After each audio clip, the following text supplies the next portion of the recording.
Então, o Anselmo falou aí do texto de Isaías, né? Isaías profetizou cerca mais ou menos de 600 anos antes da manifestação de Jesus. Mas eu vejo ele fazendo o mesmo papel quase que o João Batista fez, né? Quando João Batista fala, voz do que clama no deserto, preparai o caminho do Senhor, né? E Isaías fala das promessas que viriam acontecer. E às vezes a gente entende que ele estava falando dessas promessas ainda para aquele tempo, mas não era. Ele estava falando para um tempo que seria muito superior àquele tempo, né? Talvez a gente pode entender que esse tempo aí está sendo um tempo como esse que a gente está vivendo, né? Pode ser que seja esse tempo, né? E o caminho está sendo preparado. Essas promessas que ele fala lá, elas não aconteceram. Ninguém experimentaram essas promessas.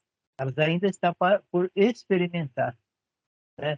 Se você for olhar a história de Israel, quando ele profetizou isso para Israel, cerca de 600 anos aí, Israel nunca teve esse privilégio de ter essa tranquilidade, essa paz, de em paz ser guiado, né?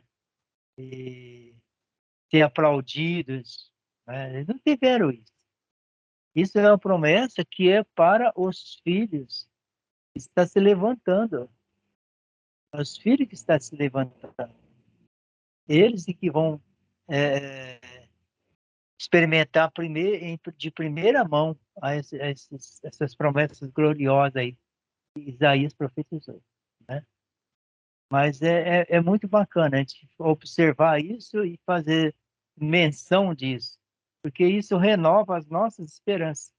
Cada dia você lê um texto como esse, você se renova, porque as nossas esperanças, tudo aquilo que nós esperamos, a gente vê, a gente percebe que está pela frente, a gente pode participar disso, né? A gente pode fazer com que isso aconteça, né?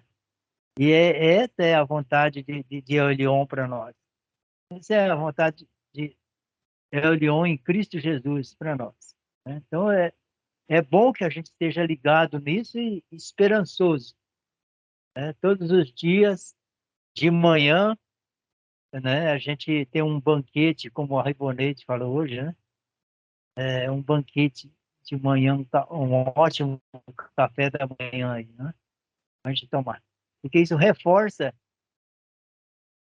né, a nossa busca e nos dá uma motivação a mais, além do dia a dia nosso. Então, eu penso que é importante, sim, estar observando isso, viu?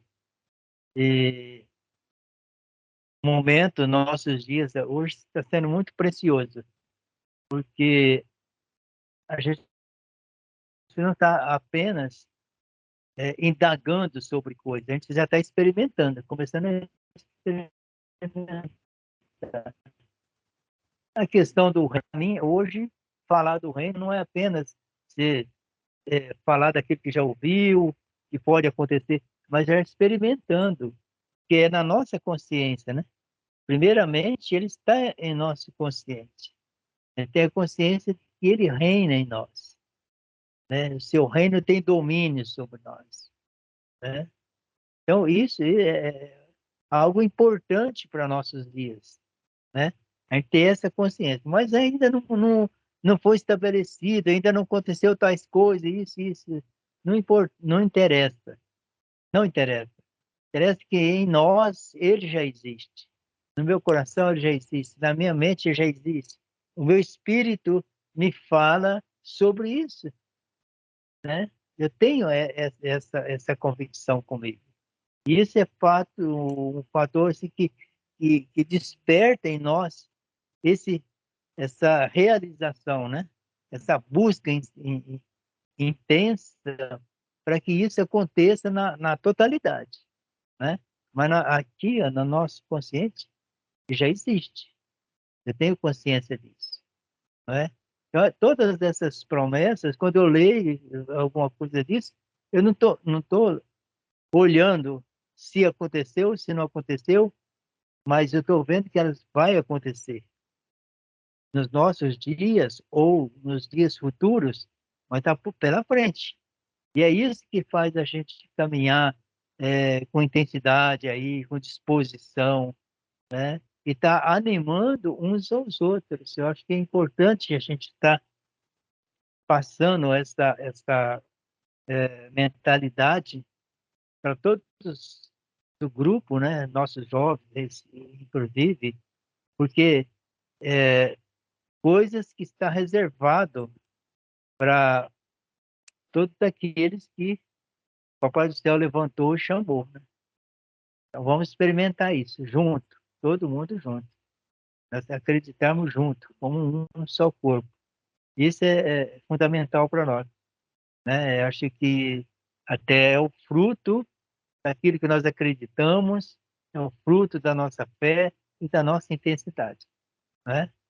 Então, o banquete que nós estamos falando de manhã aí, o dia todo, a parte da manhã, não é? Está bem em cima disso. Nós estamos alimentando muito bem as nossas esperanças, né? Nossa mente e o nosso espírito com isso. É isso aí, Paulo. Vai lá escutar os seus passarinhos, ver a natureza, ver as árvores do seu quintal e fala com elas, viu? Porque é uma coisa interessante, né? Isso aí, quando você lê em Hebreus, lá fala que, acho que é Hebreus mesmo, fala que a natureza geme e aguarda a manifestação dos filhos.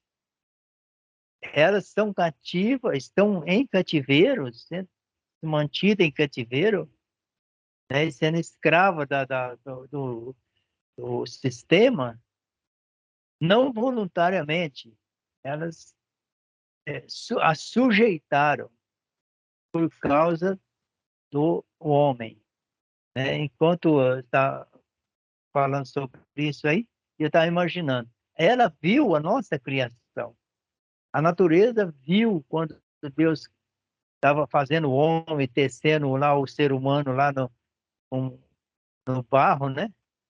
Mexendo lá o barrinho lá para fazer o primeiro boneco, né? O primeiro homem. A natureza assistiu isso, porque ela foi criada antes, né? Antes do homem, ele criou a natureza. Então, quando o homem apareceu, a natureza já existia.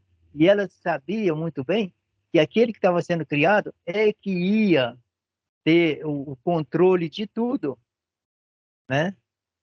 Inclusive cuidar delas, né?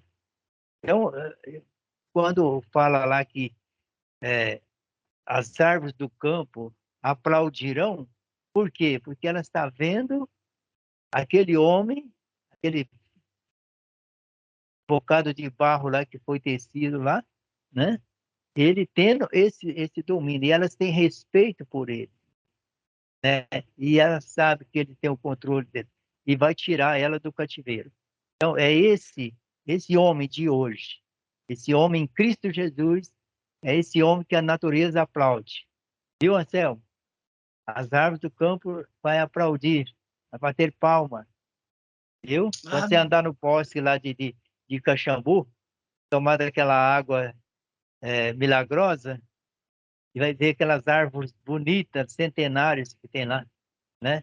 Elas estão lá primeiro do que você, primeiro do que nós, né? Então, isso é uma grande lição para nós, né? Uma motivação muito grande para nós, para manter firme nosso posicionamento. Então, é isso aí, gente. Estamos no caminho certo, viu? Acreditamos junto nisso. não, só complementando aí o que você falou sobre a gente ainda não vê ou não está dentro daquilo que a gente está declarando, né? Mas nesse texto que você colocou aqui, Isaías 55, tem um versículo que me chamou muito a atenção, né? De vez em quando eu Sim. fico me questionando realmente, né? O que é real em nosso mundo, o que está sendo real, é muito forte, né? Para o que é verdadeiro, né? A gente transferir toda essa realidade para a verdade, né? Mas existe uma promessa do próprio Deus em relação a isso, que está exatamente aí em Isaías 55:11, que você botou e que Aham. Anselmo leu hoje, né? E diz o seguinte, veja só, assim será a minha palavra Certo. que sair da minha boca. Ela não voltará para mim vazia, mas fará o que me apraz e prosperará Amém. naquilo para que eu enviei. Gente, você pode estar vendo até a realidade diz uma coisa e você vai dizer a verdade. E a verdade vai acontecer, porque a promessa é que ela não volta vazia. Aí eu fiquei pensando, mas ele disse que a palavra sai da boca dele e não volta para ele? Como é que pode isso? Uma palavra que o próprio Deus fala e volta para ele? Quem está falando isso não é a boca de Deus, somos nós. Ele está falando, a palavra que sai da minha boca, vocês, o que vocês falarem, volta para mim e o que vocês falarem vai acontecer. Ela não vai voltar vazia.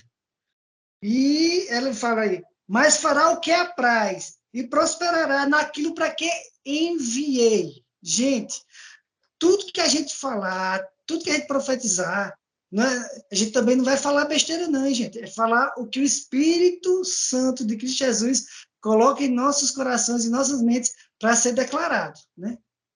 É o que está dentro do reino do Pai, né? Não volta vazio. Tudo que a gente falar vai acontecer, né? Todas essas profecias que nós fizemos de quinta-feira, de sexta-feira para cá, nessas declarações, que nós já somos em Cristo Jesus, que Ele habita em nós. Vocês acham que isso não está se tornando realidade? Com certeza sim. Essa verdade está cada vez mais sendo verdade. E cada vez sendo mais verdade, até que ela vai ser verdade absoluta, que nós não vamos duvidar de maneira nenhuma que somos a imagem e semelhança de Cristo Jesus. Né? E que tudo que a gente falar vai acontecer. Tudo que a gente ligar na terra será ligado no céu. Né? Então não vamos deixar de declarar. Vamos declarar, vamos declarar, vamos declarar, vamos declarar. Bênção, bênção, bênção e mais bênção. Né? Eu sou, nós somos, nós já temos, nós possuímos. O mundo se Amém. submete a Cristo Jesus, o cabeça e o seu corpo. Né? Se o mundo está gemendo pelos filhos, pode esperar que os filhos estão se manifestando e estão abrindo a boca, e essa palavra falada não vai voltar vazia. Amém. Amém. E é isso aí, Paulo. Para a gente observar e ver o tamanho da autoridade que está sobre nós. Amém. Não é? A baita da autoridade que nos foi dada. Aí é hora de começar a entrar em operação, né? Amém. Fazer ela, né, multiplicar e ela render os frutos que for necessário, né? Amém.